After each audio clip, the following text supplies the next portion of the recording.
الحمد لله وكفى وسلام على عباده الذين اصطفى أما بعد فأعوذ بالله من الشيطان الرجيم بسم الله الرحمن الرحيم وإذ أخذنا من النبيين ميثاقهم ومنك ومن نوح وإبراهيم وموسى وعيسى ابن مريم وأخذنا منهم ميثاقا غليظا ليسأل الصادقين عن صدقهم وأعد للكافرين عذابا أليما صدق الله العظيم۔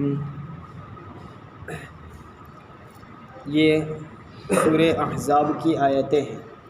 پچھلے کچھ ہفتوں سے سورہ احزاب کی تفسیر شروع کی گئی۔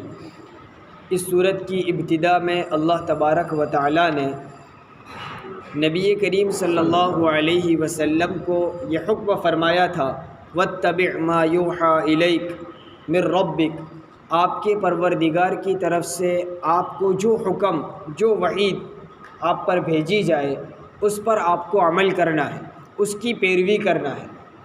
یعنی جس ذات پر وحی اتاری جاتی ہے خود اس ذات کو اپنی ذات پر اترنے والی وحی کے پر عمل کا پابند بنایا گیا کہ صاحب وحی کے لیے بھی وحی پر عمل کرنا ضروری ہے۔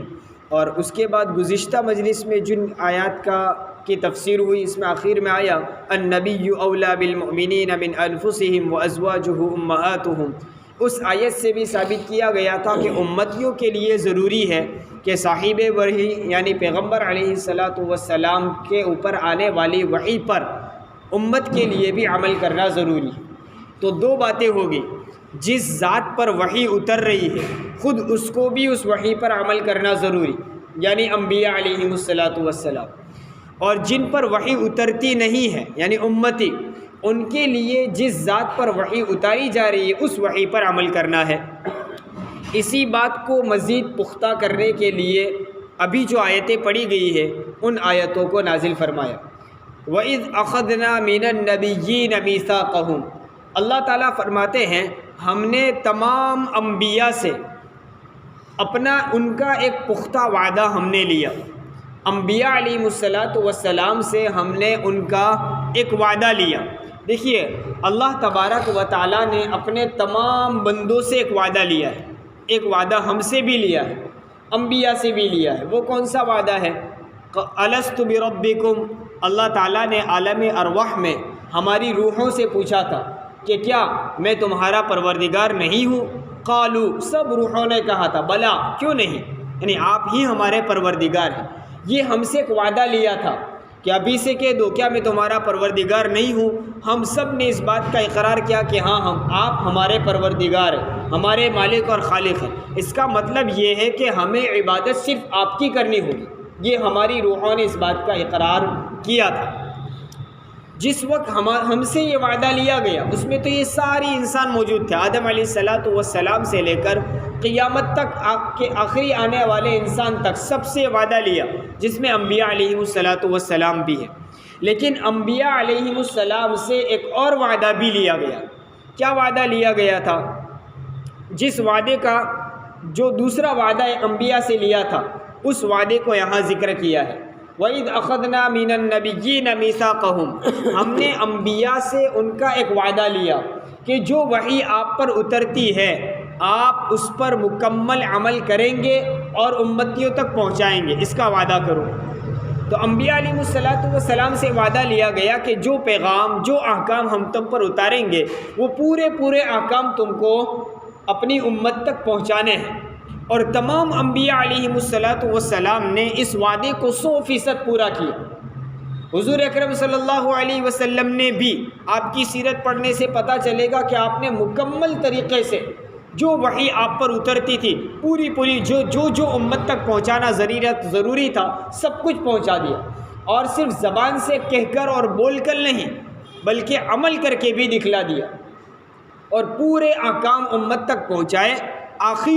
آپ صلی اللہ علیہ وسلم کی زندگی کے آخری مرحلے میں آپ نے جب حج کیا، حج کے موقع پر تمام صحابہ رضوان اللہ علیہ مجمعین کا ایک بہت بڑا لشکر موجود تھا، اور وہاں حضور صلی اللہ علیہ وسلم نے صحابہ سے پوچھا کہ کیا میں نے تم تک اپنا پورا دین پہنچا دیا؟ تمام صحابہ نے کہا کہ صرف پہنچا دیا نہیں بلکہ کر کے دکھلا دیا۔ تو حضور نے یہ ساری وحی اور سارے احکام امت تک پہنچائے، جس کا صحابہ کرام رضوان اللہ علیہ مجمعین نے بھی اعتراف کیا، اور حضور صلی اللہ علیہ وسلم نے اللہ کو گواہ بنا کر فرمایا کہ اے اللہ میں تجھے گواہ بناتا ہوں، میں نے تیرے احکام جو باتیں امت تک پہنچانی تھی وہ ساری پہنچا دی۔ اور صحابہ رضوان اللہ علیہ مجمعین کو حکم دیا کہ جو یہاں حاضر ہے وہ غائبین تک پہنچا دے، یعنی جس کو میری بات پہنچتی جائے وہ اگلے لوگوں تک پہنچاتا رہے۔ ہم تک یہ جو پیغام پہنچے ہیں، اب ہماری ذمہ داری ہے دنیا میں موجود تمام انسانوں تک اور آئندہ آنے والی نسلوں تک یہ پیغام کس طرح پہنچ جائے اور یہ دین کے احکام اگلی نسلوں تک کیسے منتقل ہوتے رہے، اس کی فکر کرنا، اس کی محنت کرنا۔ الغرض، انبیاء علیہم السلام سے وعدہ لیا تھا، تمام انبیاء نے وعدے کو نبھایا اور حضور نے بھی نبھایا، چونکہ حضور کے بعد اب کوئی نبی آنے والا نہیں، اس لیے ذمہ داری ہمارے کندھوں پر ڈالی گئی۔ اس ذمہ داری کو ہمیں پورا کرنا ہے، اور اسی ذمہ داری کو پورا کرنے کے لیے یہ دینی شعبے چلتے ہیں۔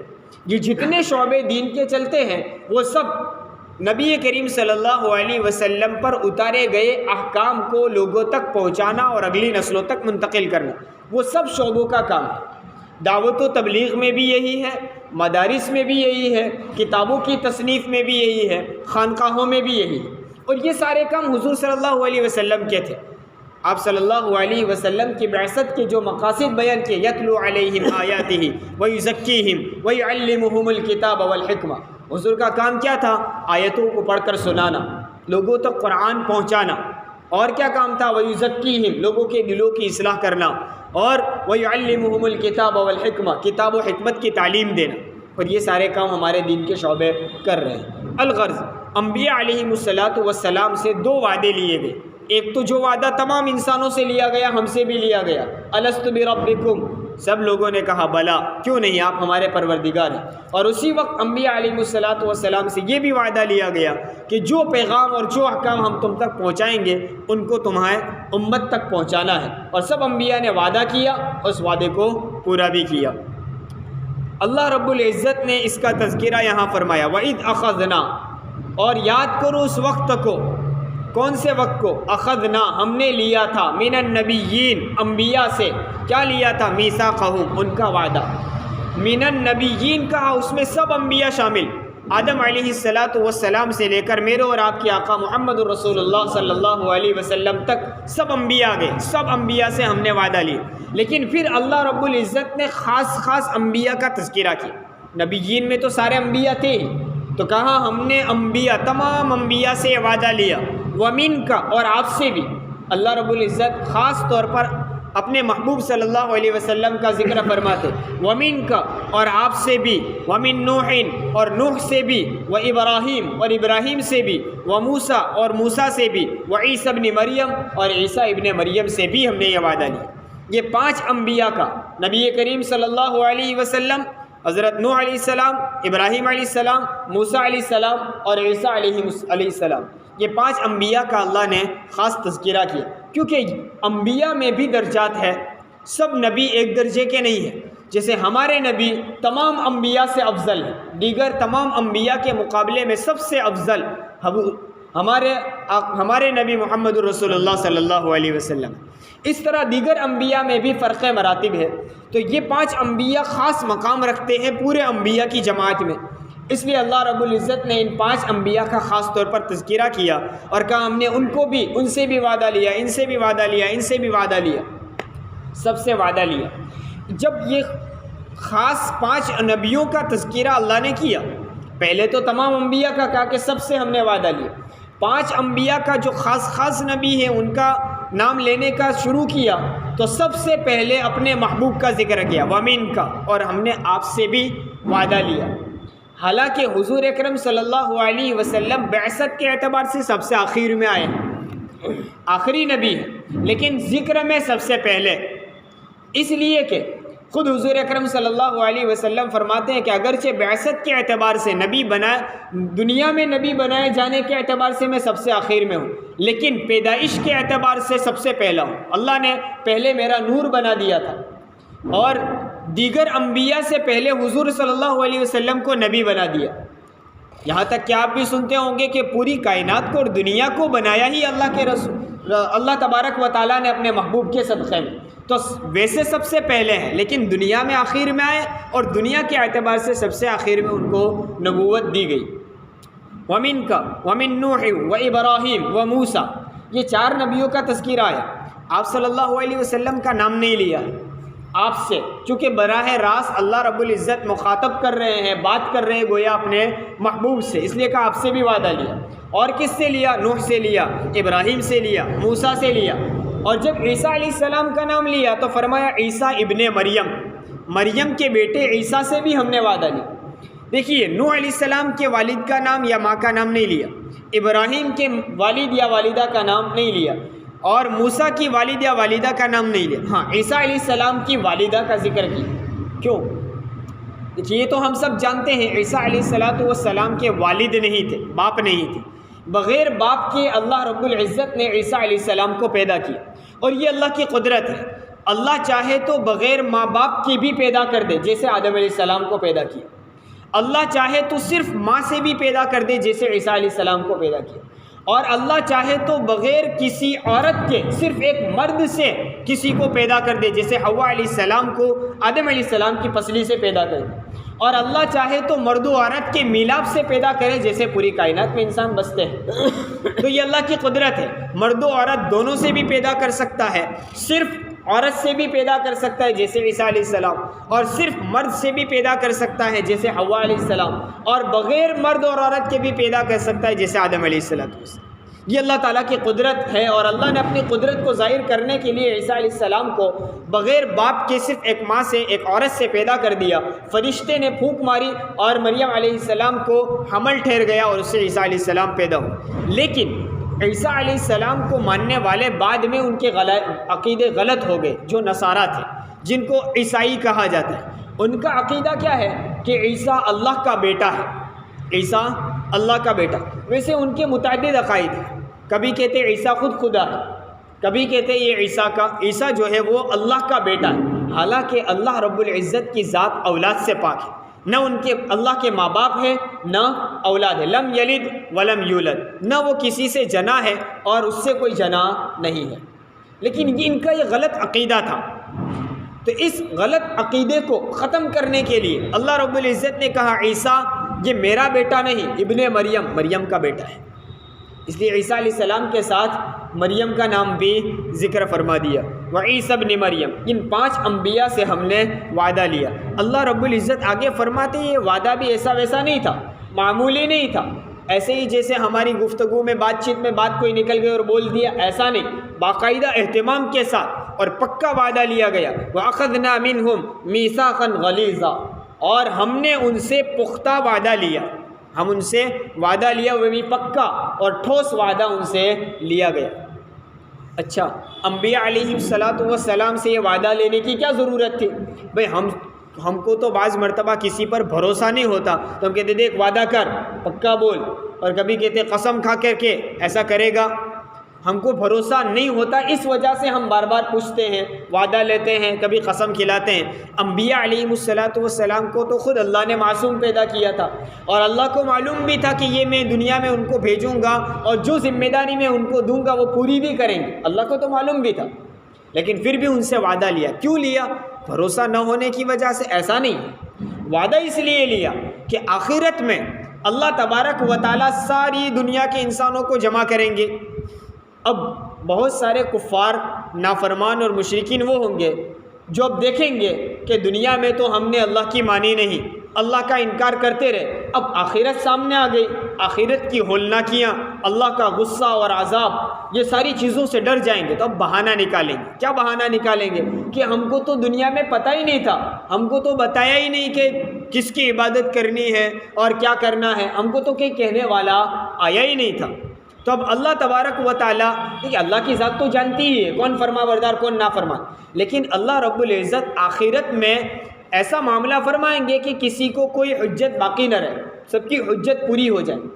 جیسے کورٹ میں جج بیٹھا ہوا ہو، اس کے سامنے مقدمہ ہے، اس کو معلوم ہے کہ دونوں پارٹیوں میں سے کون سچا اور کون جھوٹا ہے، پہلے سے اس کو معلوم بھی ہے، لیکن پھر بھی جج ڈائریکٹ فیصلہ نہیں کر سکتا، اس کو پابند بنایا ہے کیا بھئی دونوں کی دلیلیں سنو، دونوں کے پروف جمع کرو، دونوں کے پاس کیا کیا دلیلیں ہیں، دونوں کی باتیں پوری سنی جائیں گی، سارے پروف جمع ہوں گے، پھر فیصلہ کیا جائے گا۔ کیوں؟ حالانکہ جج کہہ دے بھئی مجھے تو پہلے سے معلوم ہے تو غلط تھا، لیکن پھر بھی فیصلہ نہیں کر سکتا، اس وجہ سے کہ وہ باہر نکل کر یوں نہ کہے کہ ہمارے پاس دلیل اور پروف تھا پھر بھی ہمارے خلاف فیصلہ کیا، اس لیے بات پکی کرنے کے لیے وہاں بھی پابند بنایا جاتا ہے۔ اسی طرح اللہ تبارک و تعالیٰ بھی پہلے سے جانتا ہے کون سچا کون غلط، لیکن بات پکی کرنے کے لیے اللہ رب العزت باقاعدہ عدالت قائم کریں گے۔ تو کفار اور مشرکین دلیل دیں گے کہ ہم کو تو معلوم ہی نہیں تھا ہمیں دنیا میں کیا کرنا ہے، تو اللہ رب العزت ان انبیاء سے پوچھیں گے آپ نے ان کو پیغام پہنچایا تھا، ان کو میری دعوت دی تھی، دین کی بات پہنچائی تھی، اب ان کے سامنے ہوں گے انبیاء علیہ السلام، وہ کہیں گے ہاں ہم نے تو ان کو پہنچا دیا تھا۔ اللہ تبارک و تعالیٰ کہیں گے دیکھیے یہ دلیل مل گئی، تم کو یہ لوگ کہنے آئے تھے، سمجھا رہے تھے، بتا رہے تھے، اور ایک اللہ کی عبادت کی تم کو دعوت دے رہے تھے لیکن تم نے نہیں مانی، اب ان کو عذاب دیا جائے گا۔ تو اللہ رب العزت کا وعدہ لینے کا مقصد یہ ہے کہ ہم انبیاء سے اب وعدہ لے رہے ہیں، وہ پورا کریں گے، آخرت میں ہم ان سے پوچھیں گے کہ ہم نے تم سے جو وعدہ لیا تھا، تم کو دنیا میں جانے سے پہلے، دنیا میں بھیجنے سے پہلے ہم نے وعدہ لیا تھا کہ میرے دین کی بات سب تک پہنچانا، تم نے اس وعدے کو پورا کیا؟ انبیاء علیہ السلام کہیں گے ہم نے پورا کیا۔ تو اب کافروں پر، مشرکین پر، نافرمانوں پر حجت تام ہو جائے گی۔ اس کا ذکر اللہ نے آگے فرمایا لِيَسْأَلَ الصَّادِقِينَ عَنْ صِدْقِهِمْ، تاکہ سوال کرے سچوں سے، سچوں سے مراد کون؟ انبیاء سے، سچوں سے ان کی سچائی کے بارے میں۔ یعنی اللہ رب العزت نے انبیاء کے لیے صادقین کا لفظ بول کر یہ بھی گویا کہ ظاہر کر دیا کہ لوگ سچے ہی ہیں اور انہوں نے اپنا وعدہ پورا کیا ہے۔ آخرت میں ہم ان سچوں سے پوچھیں گے ان کی سچائی کے بارے میں کہ تم نے کتنی سچائی سے کام لیا، وہ کہیں گے ہم نے تو پورا پہنچا دیا تھا، تو اب کافروں پر حجت تام ہو جائے گی۔ اللہ رب العزت فرماتے اس کے باوجود جنہوں نے اللہ کو نہیں مانا، اللہ کا انکار کرتے رہے اور اللہ کے علاوہ دوسروں کی عبادت کرتے رہے، تو پھر کیا ہوگا؟ وَأَعَدَّ لِلْكَافِرِينَ عَذَابًا أَلِيمًا، اللہ فرماتے ہیں تیار کر لیا ہے کافروں کے لیے دردناک عذاب کو، کافروں کے لیے دردناک عذاب ہم نے تیار کر رکھا ہے۔ گویا اس جملے میں بھی کافروں کو دعوت ہے۔ قرآن تو ہر انسان کے لیے، صرف مسلمانوں کے لیے نہیں، ہر انسان کے لیے ہے، کافروں کے لیے بھی ہے۔ گویا کافروں کو دعوت دے رہے ہیں، جو لوگ انکار کرنے والے ہیں، کفر کرنے والے، ان کے لیے ہم نے عذاب تیار کر رکھا ہے۔ اگر تم کو اس عذاب سے بچنا ہے تو ابھی موقع ہے، اللہ کی مان لو اور اللہ کی عبادت میں لگ جاؤ۔ عذابًا الیما، کیسا عذاب ہے؟ دردناک عذاب۔ دیکھیے جس آدمی کی جتنی طاقت ہو اس کے مطابق وہ مصیبتوں اور تکلیفوں کو دیکھتا ہے۔ ایک آدمی بہت کمزور ہے، نحیف، کمزور بدن ہے، بیمار سیمار ہے، اس کو ہلکے سے بھی ایک غصہ مار دے، تھپڑ مار دے تو اس کو بہت لگے گا، وہ کہے گا بہت زور سے مار دیا۔ لیکن ایک آدمی طاقتور ہو، بہت مضبوط جسم والا ہو، اس کو زور سے بھی غصہ مارے تو کہ اس میں کیا کچھ بھی نہیں ہو، کیوں؟ اپنی طاقت کی بنیاد پر۔ تو ایسی مصیبت کو بھی وہ بہت معمولی سمجھتا ہے، زور سے مارا تو بھی کم سمجھتا ہے۔ معلوم یہ ہوا جتنا آدمی جو ذات جتنی طاقتور ہو اس کے مقابلے میں وہ چھوٹی موٹی تکلیفوں کو گویا دیکھتا بھی نہیں۔ اللہ رب العزت کی ذات تو سب سے زیادہ طاقتور ہے، وہ تو قدیر مطلق ہے، سب سے زیادہ طاقت والا ہے، اس کی طاقت کے مقابلے میں کوئی طاقت نہیں، بلکہ جتنے لوگوں کے پاس جو کچھ طاقت ہے وہ سب اسی کی دی ہوئی، لیکن پھر بھی وہ اس عذاب کو دردناک کہہ رہا ہے۔ اندازہ لگائیں وہ عذاب کتنا خطرناک ہے۔ اللہ تبارک و تعالیٰ اپنے عذاب سے، اپنے غصے سے ہم سب کی حفاظت فرمائے۔ یہاں تک جو باتیں تھیں اس میں نبی کریم صلی اللہ علیہ وسلم کی عظمت اور وحی پر عمل کرنے کا حکم اور تاکید، اور وحی پر عمل نہ کرنے والوں کے لیے دردناک عذاب، ان کا تذکرہ آیا۔ اگلی آیتوں میں تقریباً 2 رکوع میں ایک واقعے کا ذکر ہے، غزوہ احزاب کا۔ طویل واقعہ ہے، ایک مجلس میں تو پورا ہونا مشکل ہے، آہستہ آہستہ وہ ہوگا۔ اس واقعے میں بھی بہت ساری نصیحتیں ہیں، اور اللہ رب العزت نے بھی بطور خاص اس واقعے کو دیکھیے تفصیل سے بیان کیا۔ عام طور پر قرآن میں تمام واقعات کو تفصیل سے بیان نہیں کیا جاتا، جو چیزیں جو واقعے کا جز ایسا ہو جو نصیحت آمیز ہو، لوگوں کے فائدہ مند ہو، وہ ٹکڑا بیان کر دیتے ہیں۔ یہاں واقعے کو تفصیل سے بیان کیا اس لیے کہ اس میں بہت ساری نصیحتیں ہیں، بہت ساری سیکھنے کی چیزیں ہیں۔ تو وہ غزوہ احزاب کیا ہے، اس کا نام احزاب کیوں، اس کے اور کیا نام ہے، اور کس طرح واقع ہوا، کیا پیش آیا، اور اس میں کیا کیا حضور صلی اللہ علیہ وسلم کے معجزات ہوئے، وہ ساری چیزیں انشاءاللہ آئندہ مجلسوں میں آتی رہے گی۔ اللہ تبارک و تعالی قرآن کی مجلسوں سے فیضیاب ہونے کی ہمیں توفیق عطا فرمائے۔ آمین وآخر دعوانا سبحان اللہ۔